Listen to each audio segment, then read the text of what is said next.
Okay, well, I guess let's go ahead and get started. Hi, my name is Erin Rash, and I'm the director of the Office of International Safety and Security here at Kennesaw State University. And I am pleased to be joined by Dr. Jenny Chang from Counseling and Psychological Services. She's going to be presenting today on mental health and self-care abroad. I know that in the past we've had a lot of interest in this topic in particular, so we are absolutely delighted to have her sharing her expertise with us today. And this will be the kickoff event for a week, which will be filled with fun international education opportunities. If you're interested in studying abroad, we have lots of different opportunities to learn about financing education abroad opportunities, or what to do after you come back, after you've successfully studied abroad, how to leverage that for your career. So please check out the DGA website and learn more about that, as well as other international activities and events that we have going on throughout the week, offered by the Division of Global Affairs. So please check out the DGA website for information on those events.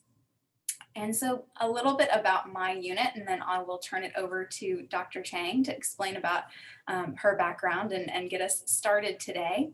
The Office of International Safety and Security is a two-person unit in the Division of Global Affairs, and we are tasked with monitoring world events, working with our KSU traveling population to help them in the event of emergencies abroad, or even just in the pre-departure phase with identifying resources, helping them navigate any questions they may have about the risk profile of a particular destination, and using the CISI insurance for things like physical as well as mental health care while they are abroad. And so we are pleased to offer this session to you today. And in a moment, I'm going to turn it over to Dr. Chang to start the presentation, but right now I ask that you do mute your mics.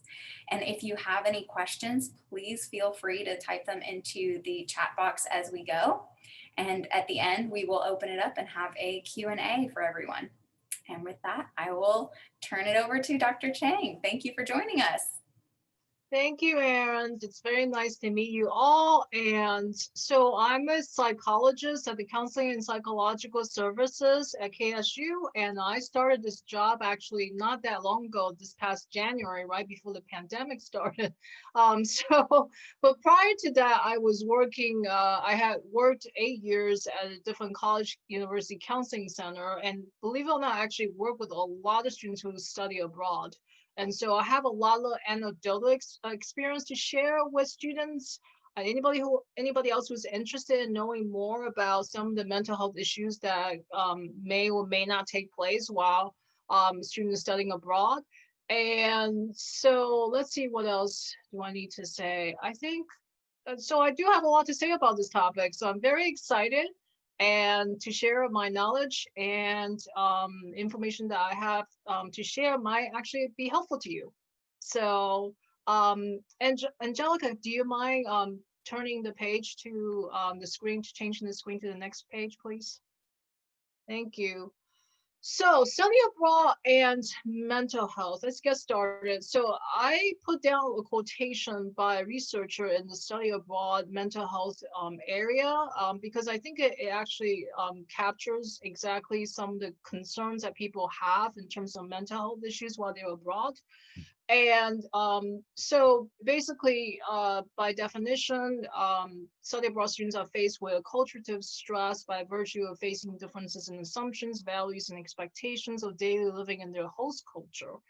That is different from their home countries, and in this case, it would be the United States. And to add to that, sometimes people, depending on the language that's spoken, at the host country, the challenge of hearing and speaking a different language can become, stressful for even the most robust of students. But even with that said, I guess what I did not put on the slide is that currently there's very limited research in terms of like the mental health issues that our study abroad students deal with, and in terms of how much they really do struggle or not when it comes to mental health, new mental health challenges while students are abroad.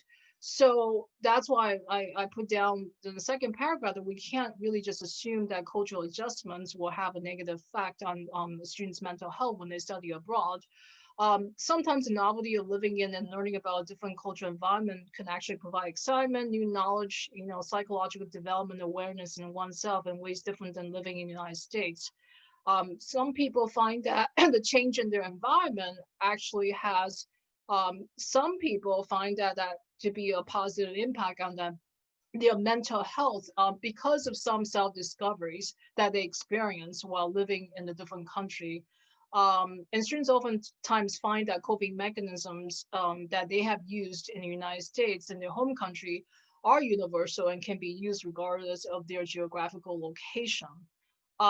So I do want to share here that despite there being very limited research on the types and the percentage of mental health issues that study abroad students deal with while they're abroad, um, like I said, I worked for 8 years at a different college counseling center. I saw a number, every year I saw a number of students who study abroad, different countries across the globe.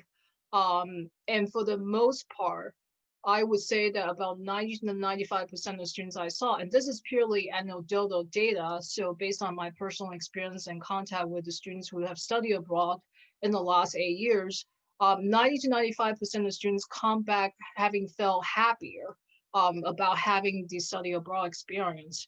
And there is a small percentage of students who actually felt like their mental health worsened while they're in another country.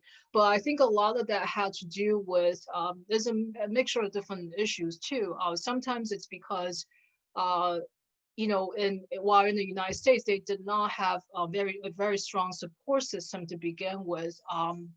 So maybe family's not very supportive. Sometimes, they're replicating the same things when they're living in a different country. So some of that are issues that were really not really worked on while they were still in the United States that they carry into another culture, another country.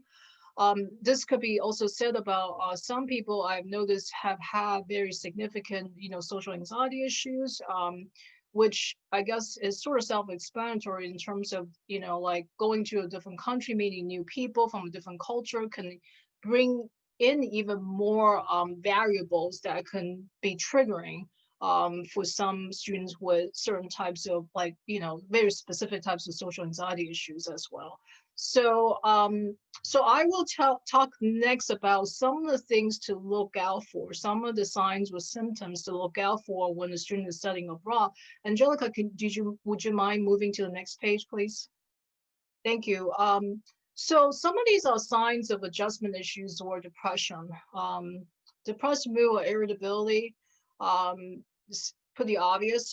Diminished interest in almost all activities. So diminished interest in some activities doesn't really count because adjustment issues or depression issues really affects a person in all aspects in terms of the types of activities they want to do. Almost like be pretty much like across the board, they would not be interested in anything at all when they're having issues adjusting or experiencing depression. Fatigue or loss of energy is something that some people experience as well. It's sort of a different form and manifestation of depression or adjustment issues is energy level. Feeling tired a lot, very frequently, just feeling like you have very little energy.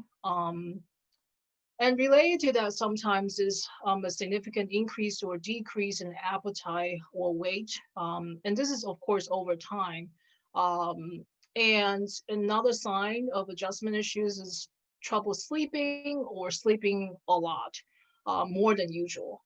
Um, Agitation and lethargy are other signs or symptoms. Lethargy is very similar to fatigue or feeling low energy. Agitation just feel is more like irritability. Diminished ability to concentrate or feeling indecisive about pretty much everything is another sign of some adjustment issues, especially all of these symptoms. If somebody has never experienced them before and they started experiencing them after um, going into a study program, that's particularly significant. But sometimes these symptoms, like for example, like I was mentioning earlier, if people have pre-existing mental health issues, they can carry some of these same type of symptoms into a host culture as well. But these are still things to pay attention to. Social withdrawal is actually a pretty big one. Apparently, there's a bit of research showing that social withdrawal is a very common event for study abroad students who have experience have had are having a really hard time in the host culture and in the study abroad program. So for whatever reason, that seems to be a very common sign. Um, Angelica, can you move the page, please? Thank you.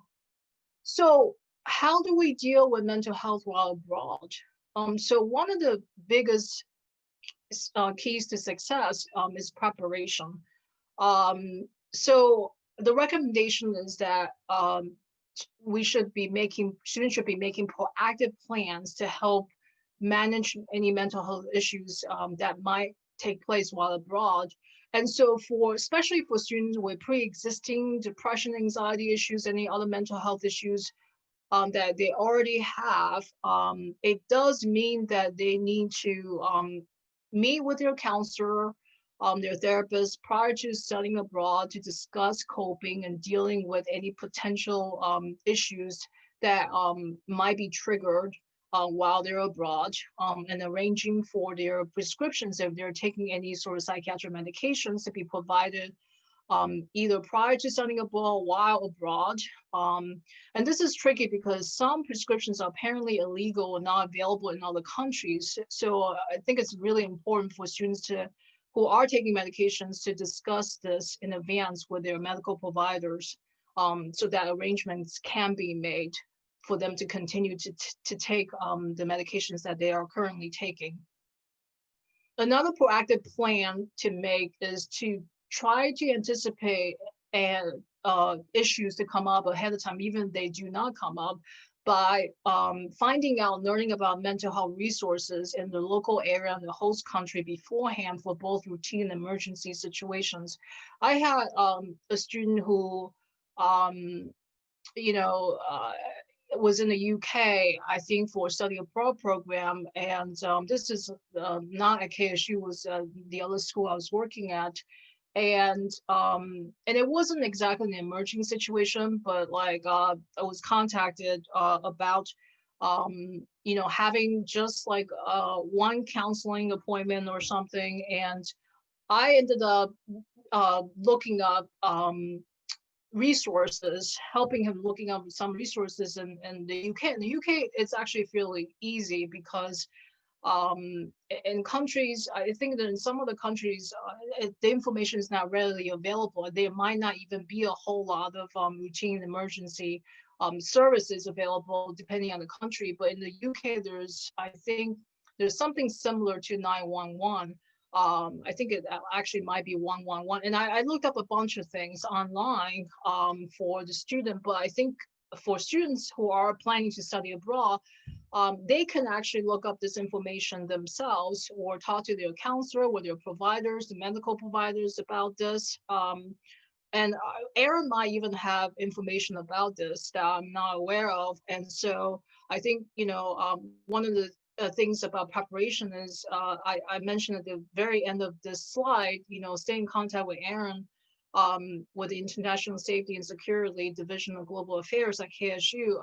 If we run into any problems while you're abroad, that's always a good idea. And one of the last things is to kind of, from a psychological standpoint, to make a list of coping strategies for when you're abroad. And I'll get into that a little bit more, I think, in our next slide. Angelica, would you mind moving to the next slide, please? Thank you. So as part of self-care while abroad, one of the main things is to identify any potential stress triggers. So like some of this means looking into your past and sort of trying to remember what kind of situations or circumstances would trigger for you on an individual level depression or anxiety symptoms. And basically, cause any changes in your mood. And if there have been strategies that worked in the past, to these stress triggers, What are some of those things? Um, and I'm listing some of them later on this page, but I'll get to that. Um, so if you have things that have worked for you in the past, because for people, different people find different things to be helpful. And so I don't like to generalize. But one of the biggest strategies is actually to enlist your support system of family and friends, making sure that while you're abroad, that you stay in contact. If you're close to your family and have good friends in this country, even while you're abroad, stay in touch with them, and so that they know what's going on, and that they may even be able to help solicit, like, to find help for you if necessary or needed. It's also just good practice, for your mental health to be in touch with people that you're close to on a regular basis. Um, and one of the main things about self-care anywhere, not just abroad, but even in the United States on a daily basis, is to get adequate sleep, diet, nutrition, and exercise. And I say this because I think a lot of young people feel like because they're young that they don't feel like they need to sleep a certain number of hours per night, or they can skip a meal or two every day, or all those things we know college students do. I say that this is especially important while you're studying abroad, to make sure that you do get enough sleep on a regular basis and pay attention to your nutritional intake, making sure that you exercise, even if not regularly, at least like maybe a couple of times or 3 times a week, perhaps. Because if you neglect some of these things, like for example, not getting enough sleep, not getting enough nutrients, those actually can have an impact on your mood. Believe it or not, it actually does. And I see that all the time in counseling sessions with students. When I find out they're not sleeping, or they're chronically sleeping less than 7 8 hours, not eating regular meals. Some of the things that get triggered are like depression symptoms and anxiety symptoms. Um, and they were getting sufficient sleep and eating, believe it or not, they actually feel better. And a lot of this you also learn from experience as well. As you get older, your body just doesn't, handle not sleeping as much as well as when you're young. But at the same time, I just think that while you're studying abroad, it's extremely important to get sufficient sleep, and pay attention to your diet and exercise. The next self-care strategy is to remember that you should always ask for help, no matter what you're struggling with. And so I mentioned developing communication strategies. It sounds more complex than it really is. It's actually pretty simple. And as long as you're asking for help, it doesn't really matter how you ask for it. If somebody knows that you're struggling and they can help you, they will, I believe. And so sometimes it's about locating the right resources and asking the right people for help. I'll mention some resources later on. I've listed a whole bunch of stuff. So some of the coping strategies that counselors typically talk to students about in general, that you can also use while you're abroad, are journaling. Because the way that journaling works is that it helps you to sort of express your thoughts and feelings. And so it actually might help you to gain some clarity on what you're struggling with. So if somebody knows what they're struggling with, they might be able to figure out maybe a solution, maybe a way to combat with whatever is going on with them. So sometimes these are also not just thoughts and feelings, but your internal experiences in response to the external environment.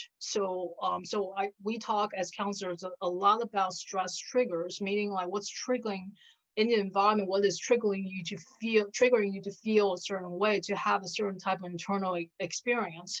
So journaling can be very helpful in terms of increasing insight and awareness about what you're actually struggling with. And so that's always a start to sort of figuring out like a way to combat like whatever it is that you're dealing with. Um, so some very simple self-care coping strategies while you're abroad. And like I said earlier, I think it depends on what you like to do, what you find helpful. So I just listed some more generic things. Sometimes it helps to like, especially during COVID too. We've as counselors have discovered that people stay indoors a lot, and so it's kind of nice, to get out of whatever space you're in, and sometimes that means taking a walk. Maybe meditate or practice yoga and or breathing exercises. That can be relaxing. So basically like doing something relaxing on a day-to-day basis. Sometimes you might even have to schedule time for these things because a lot of times people don't do that. They just kind of go through their days without and starting feeling stressed or badly about whatever is going on, without realizing that you need to take time out for self-care. Um, so I just want to make that last emphasis on being able to take time out. There's only 24 hours a day, 7 days a week. You need time to sleep, you need time to eat, and you need time to do schoolwork, exercise, maybe like participating in other things. But I think that a lot of students forget that they also need to take an hour or two out of a day to practice some form of self-care. So Angelica, can you move on to the next slide, please? So I've listed a bunch of international crisis hotlines and counseling services that the Jet Foundation has also listed on their website. And so this is really for emergency situations, like when things get really bad. So just something that, maybe you can keep with you in case it ever gets to that point. Hopefully it will never get to that point. I have not so far seen a student in the past who has had to access any of these services. So, but that's not to say that you won't be able to or would never encounter situations. I don't want to say that either. So I've listed all these numbers and web pages just in case. So Angelica, would you move on to the next page, please? Thank you.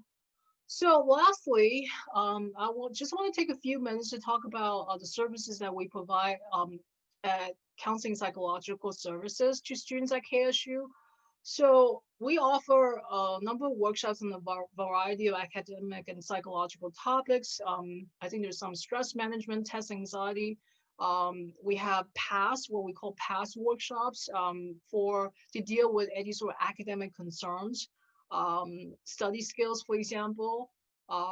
We also offer group counseling. We offer couples and relationship counseling. Our probably most intense service is individual counseling because most people request that. It's in very high demand. But we also have a lot of other services that might be a better fit for some students and individual counseling services. We also offer psychiatric services, basically medication management, but students would have to see a counselor first to be able to access our psychiatric services. We also offer case management and referrals, and we have a bunch of self-help resources and helpful apps on our website. I believe that there is a lot of students might already know about this, but we recommend it on our website, like the Calm, app to help manage anxiety and stress. We also have information on our website about the Student Advisory Board, which is a peer support network. So basically, this is just something that students can choose to participate in.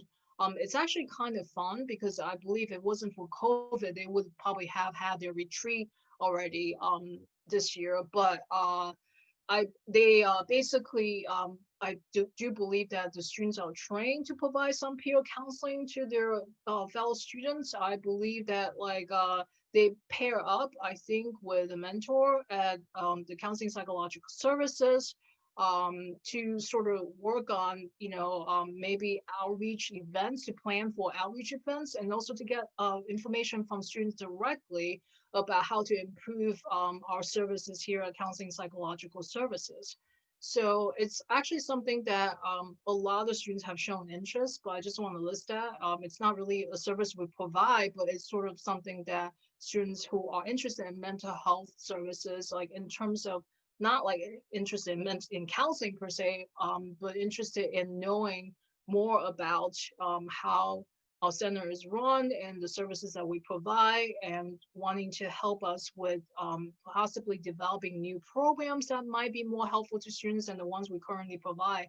that would be something that might fit your interest and that will help us as well. So it's a really good program actually, and it only just got started maybe like a year ago. So Angelica, would you mind moving to the next slide, please? Thank you. And lastly, this will be the last slide. Our locations. Kennesaw campus, we have two sites. One is in the Kennesaw Hall, room 2401, and those are hours and phone numbers. We also have a new satellite office that started in January called the KSU Place Clubhouse. It's located, I think, where the freshman sophomore dorms are in the University Village Suites on the Kennesaw campus. We also have a site on the Merida campus in the Joe Mac Wilson Student Center. So that's all I've got for my presentation today. And we can go to any questions if we have any questions. Yes, thank you so much. This has been fantastic. We do have one question that I think you may have touched on, but we can loop back to it again. Are there any recommended apps for travelers that they can use before they need the crisis hotline? Oh, that's a really good question. And I don't think that I found any apps for that. Let's see if I can find something here that might give me um I will say while you are looking for that information, there is a CISI app for any of our Kennesaw State University travelers who are going on any university supported travel that does help you geolocate providers if you needed to find a doctor or a counselor in your location. Now, depending on your location, there may not be a whole lot of counselors in your area who speak English, but that is one potential resource. Right.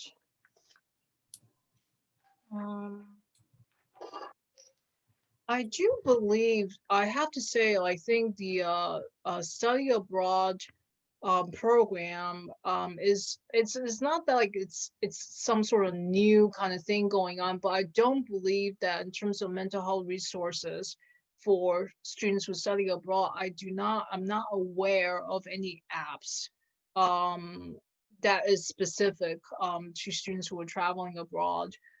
So that may be something that if I find something after today, I will, Aaron, I'll definitely let you know. Maybe then you can pass along that information. But as of right now, I do not have that information available.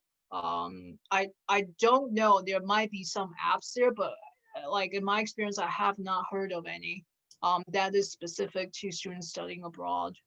Um, so Thank you for yeah. that. Yeah. And then if there are other questions, please feel free to type them into the chat box. I have one that I'm curious about. For individuals who are, they're in counseling right now in the States, and if they're planning on traveling long term, with the rise of telehealth, is that something that potentially travelers could continue with the counselor while they're traveling? That's actually a really good question. And one of the reasons why I did not mention too much about that, or I didn't mention that at all, is because at KSU, at least, because I think mostly because we're a state school, I think private universities might be different. They might operate differently, but basically for telemental health, counselors actually at KSU particularly, we're required to make sure as best to the best of our knowledge as we can that the student we're talking to is actually currently at the time of the counseling session in the state of Georgia. I think there might be some licensure rules and policy around that in our state.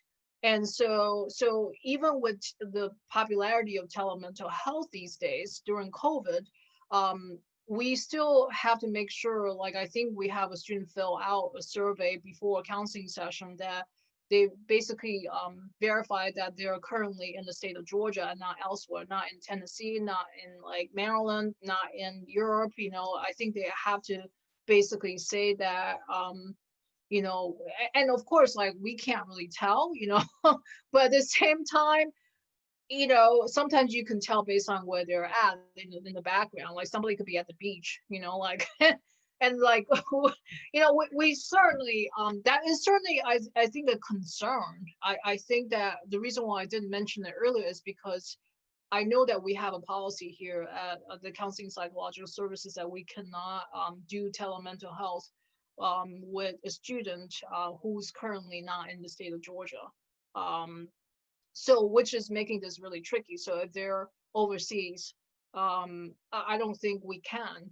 And also because depending on the rules and laws of that other country, now in the past, I will say this, in the past, I've had students who have told me, and this again is anecdotal information. I don't know the accuracy of this information, but I've had lots of students telling me, both the study abroad students and also students who are basically if in the United States, but they have moved to attend college or university at a different state, and they would tell me that they're still um, having video sessions, video Skype sessions with their counselors back home. And so I think different counselors, it also depends on the rules of a particular state as well. So I don't know if this is a Georgia type of thing, but I know that in other states, apparently the rules around this is a little bit more relaxed, as to whether or not a counselor or therapist can practice, can provide counseling to somebody who's not currently in their state of residence. So that's why I think there's an issue. So it might be that, so in my experience, it has always been that, like, for example, like at KSU Counseling and Psychological Services, we basically cannot see a student who is saying that they're in another country or another state. I believe that is a policy because they actually have to. There was a big conversation about this when telemental health started in March among staff about are we able to provide services to students who are not currently in the state of Georgia. And I think there was some issues, like I was saying earlier, related to licensure, like meaning the counselor's license is in Georgia, so we are not supposed to be practicing in other states. So if a person as a student is actually currently in another state, somehow that violates the limitations of our license to practice. So, but I know that in other states that may operate very differently. And I have actually have had, like I said, students who have told me that they're still uh, meeting with their regular counselor from their home state, or when they're abroad, they're still talking to their therapist in the United States. And I used to find that, pretty shocking, but I think it's also provider specific. I think that if a student is seeing somebody in private therapy, it could be that, maybe the provider doesn't really didn't have an issue with that. Or I don't want to say that they violated anything, because honestly, I don't know any specifics about that. And currently, because I'm practicing at KSU, I just follow their rules and policies. So, but private practitioners may have different, rules and policies around this. Or that it may not be like a Georgia state kind of licensure policy. It could just be, institutional type of stuff. I have no idea, but I just have had different experiences. At KSU, like I said, like I've had to practice according to the policy that I was informed by. Basically, no counseling with anybody that I think is not currently in the state of Georgia. They cannot be outside of Georgia, which I assume means international too, like when students are abroad. But I do think that if a student is already seeing a counselor elsewhere, like in private practice, for example, it might be that the therapists in private practice are more flexible about this for whatever reason, because I've heard of it happening. So it Um, definitely sounds like travelers should check with their yeah, counselor individually and see if it's possible for them. yes, yes. Well, thank you Um, so much. This has been fantastic. We're glad to have you here today. And Angelica, I think if you could go ahead and launch, there's a small, quick poll for all of our attendees. And I don't see any more questions in the chat box. So I guess thank you everyone for being here today. And if you're interested in learning more about some of the events that we have going on for the rest of the week, again, please check out the DGA website and we hope to see you at some of our future sessions. Thank you for coming today, and thank you, Dr. Chang, for being here today. This is wonderful. Thank you for inviting me, and it's great to be here. I'm glad to be of help. Well, Take absolutely. care. Yes, everyone, thank you so much, and have a good rest of your day. All right. Bye-bye.